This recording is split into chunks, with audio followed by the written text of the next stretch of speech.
From agriculture funding to aviation safety, as Kenya targets higher revenues from its expanding aviation sector, safety concerns surrounding flights operating over or near conflict zones are gaining increased attention.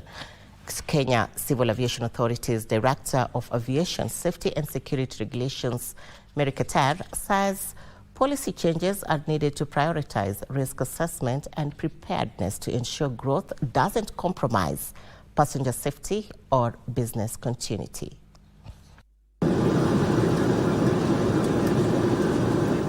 Air passenger traffic rose by 38.5% in 2024, with over 10 million passengers handled at Jomo Kenyatta International Airport alone.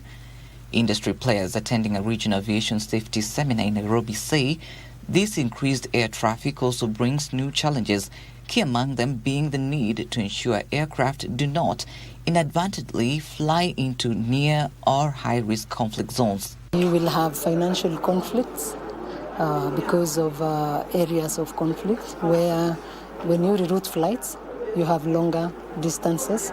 That is a lot of fuel on the aircraft. You can imagine how costly this is. Also changing the routes, you disadvantage the passengers, their schedules. There hasn't been more conflicts in the world since World War II. So we are at basically the most conflicts since World War II, which is obviously as we travel all over the world, in every airspace, which basically brings its sets of issues and risk and threats. They say that regional cooperation is essential to ensuring uniformity in applying risk assessment frameworks and enhancing timely information sharing. We understand it can be challenging sometimes for states that are in conflict to do the right thing and basically inform all air operators at the same time of the risk and the threat within their airspace. We call that airspace responsibility or accountability. From the regulator side, that is the Civil Aviation Authority, all these discussions, normally you can see it leads to regulatory, maybe amendments.